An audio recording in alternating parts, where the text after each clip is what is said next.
नमस्कार, मी श्वेता. स्वामी अनुभूती या आपल्या यूट्यूब मराठी चॅनलमध्ये तुम्हा सर्वांचं पुन्हा एकदा मनपूर्वक स्वागत. स्वामी अनुभूतीमध्ये मी तुमच्यासाठी नेहमीच घेऊन येत असते स्वामींनी दिलेले अनुभव.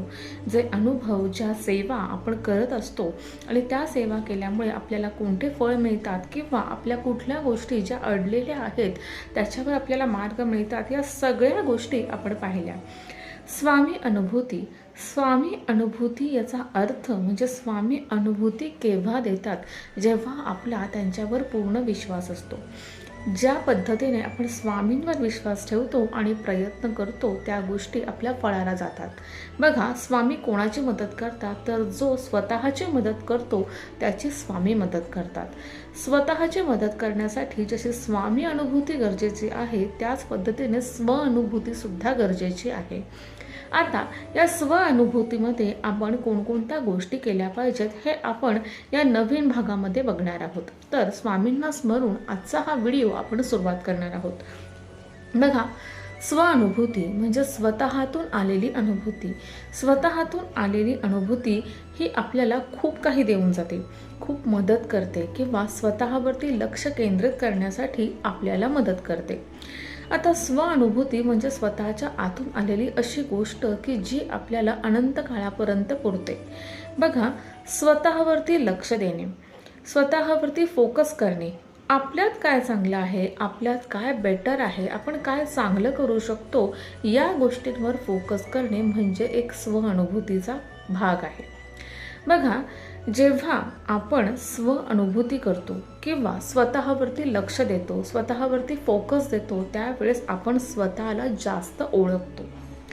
या समाजात वावरण्यासाठी, कुठलंही काम करण्यासाठी किंवा घरीसुद्धा आपल्याला बरीच कामं असतात. या कामांमध्ये आपल्याला अग्रेसर होण्यासाठी आधी स्वतःमध्ये काय कॅपेबिलिटीज आहेत हे जाणणं खूप जास्त महत्त्वाचं आहे. आता स्वतःमध्ये काय आहे कसं जाणायचं? जेव्हा आपण समोरच्याला बघतो त्यावेळेस आपल्या डोक्यामध्ये बऱ्याच गोष्टी चाललेल्या असतात.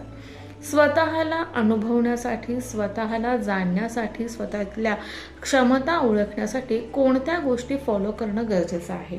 तर स्वतःवर फोकस करणे खूप जास्त महत्त्वाचं आहे. काही करिअर करत असतात, करिअर करताना काही नोकऱ्या करत असतात, काही शिक्षण चालू आहे, काहींना बिझनेस करायची आवड असते. अशा बऱ्याच गोष्टींमध्ये आपण पारंगत असतो. जी लोक घरी असतात किंवा ज्या गृहिणी असतात किंवा जी माणसं रिटायर्ड असतात त्यांच्यात सुद्धा खूप चांगलं स्किल असतं.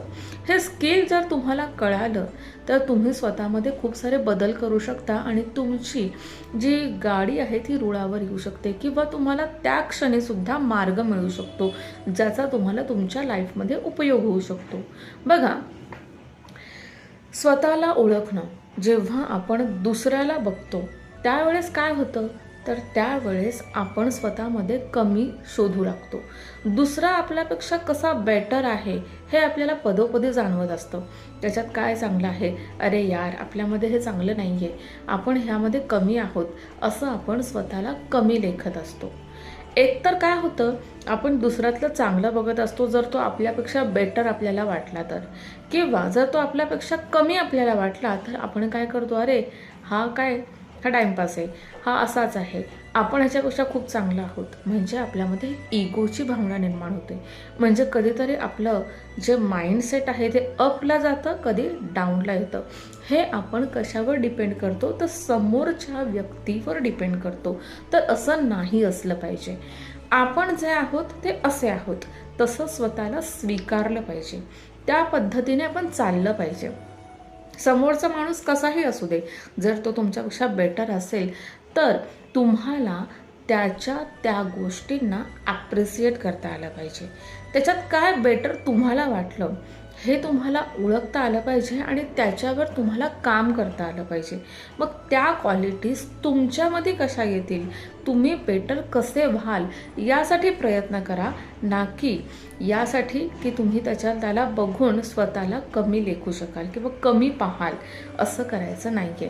याच्यामुळे तुम्ही स्वतःतल्या प्युअर सोलशी कनेक्ट होणार नाही. तुम्ही जर स्वतःला कमी समजलात तर तुमच्यामधलं हा जो न्यूनगंड आहे तो वाढत जाईल आणि मग तुम्ही त्याची कॉपी करण्याचा प्रयत्न कराल. तर आपल्याला दुसऱ्याचं कॉपीकेट व्हर्जन नाही व्हायचे. तर आपल्याला स्वतःच्या क्षमता ओळखून स्वतःत काय चांगलं करू शकतो हे पाहायचं आहे.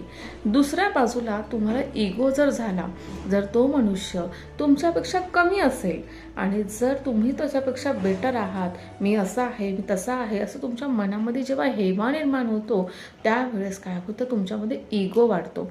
आणि हा इगोसुद्धा आपल्या प्युअर सोलला कनेक्ट होण्यासाठी चांगला नाही. तर आपल्याला एकतर स्वतःला कमीसुद्धा लेखायचं नाही आहे आणि आपल्यातला इगोसुद्धा वाढवायचा नाही आहे.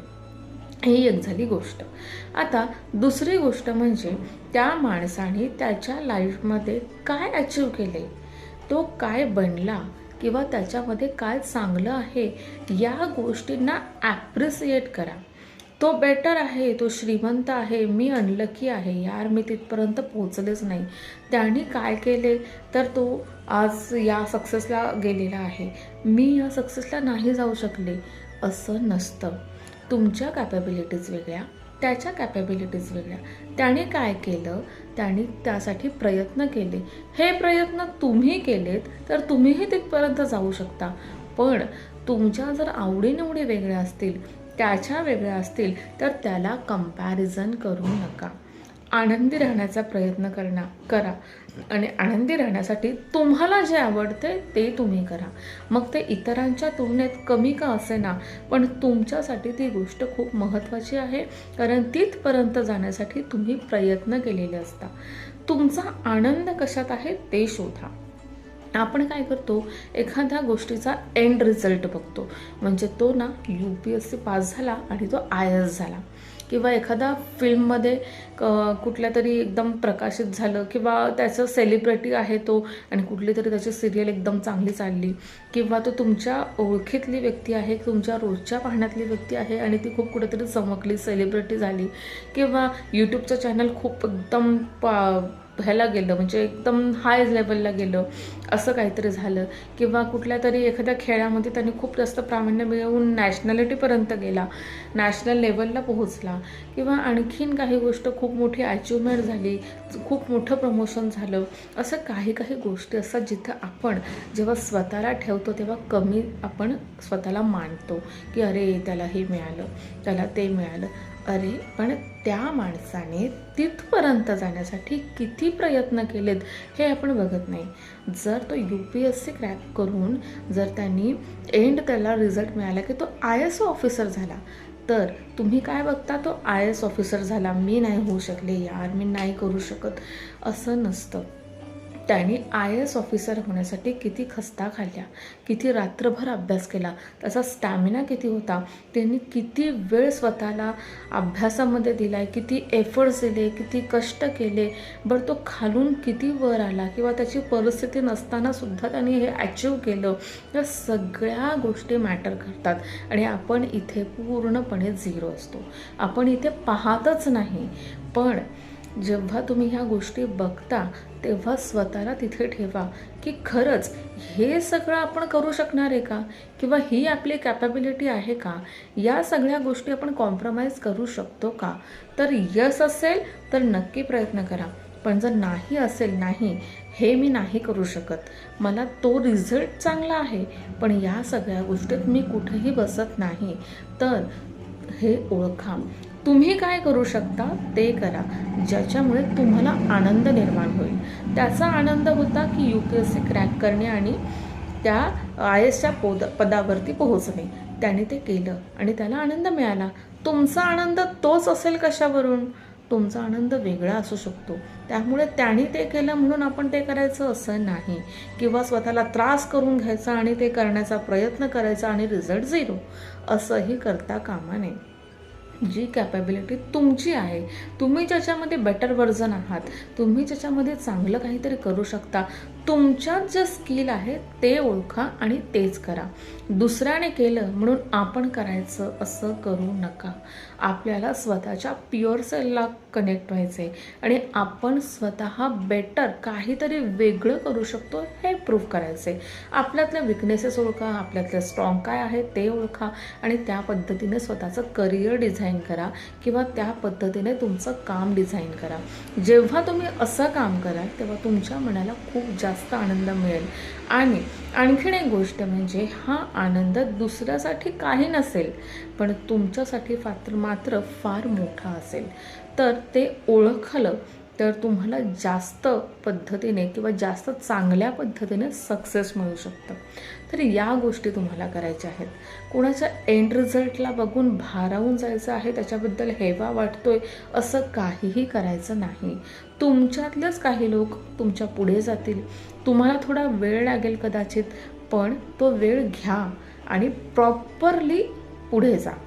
थोडंसं काहीतरी करायचं, हां त्याच्या पुढे जायचं, हे असं कसंही काम करून आपण पुढे जाण्याचा प्रयत्न करतो, पण हा परफेक्ट रिझल्ट नसतो.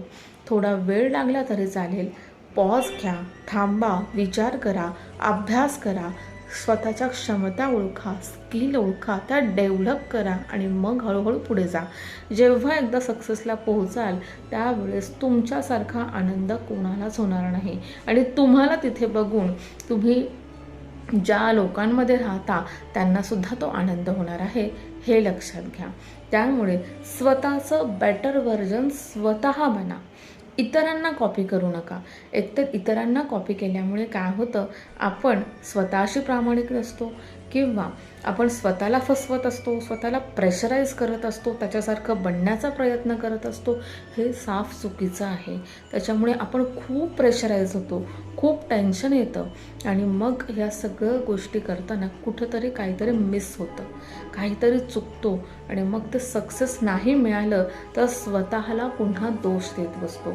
तर आपल्याला या गोष्टी अवॉइड करायच्या आहेत, या गोष्टी आपल्याला टाळायच्या आहेत. त्यामुळे स्वतःला ओळखा आणि स्वतःला प्रूफ करा. स्वतःला जे आवडतं तेच लाईफमध्ये करा. जर कोणी अपोज करत असेल तर त्याला समजावून सांगा किंवा जर नाहीच असं घडलं किंवा नाहीच समोरच्याने ऐकलं तर स्टँड घ्यायला शिका आणि तो स्टँड घेऊन स्वतःला जे करायचं आहे ते जर केलं तर तुम्ही तुमच्याशी प्रामाणिक आहात हे सिद्ध होईल आणि तुम्हाला जे मिळवायचं आहे ते तुम्ही नक्कीच मिळवू शकाल. हा व्हिडिओ कसा वाटला मला नक्कीच कमेंट करून कळवा. स्वतःला मदत करा, स्वतःशी प्रामाणिक राहा. जेव्हा तुम्ही स्वामींकडे काही मागता आणि स्वतःशी प्रामाणिक राहता त्यावेळेस आपली जी विश्वशक्ती आहे तीसुद्धा आपल्याशी कनेक्ट होते आणि आपल्याला हवं असलेल्या शिखरापर्यंत पोहोचण्यासाठी सगळे मार्ग मोकळे करून देते. तर हा व्हिडिओ बघा. हा व्हिडिओ कसा वाटला मला नक्कीच कमेंट करून कळवा आणि या व्हिडिओमध्ये सांगितल्याप्रमाणे स्वतःमध्ये बदल घडवायला लागा. पुन्हा भेटूया पुढच्या व्हिडिओमध्ये. तोपर्यंत श्री स्वामी समर्थ. जय जय Swami Samarth. Tata, bye bye and see you.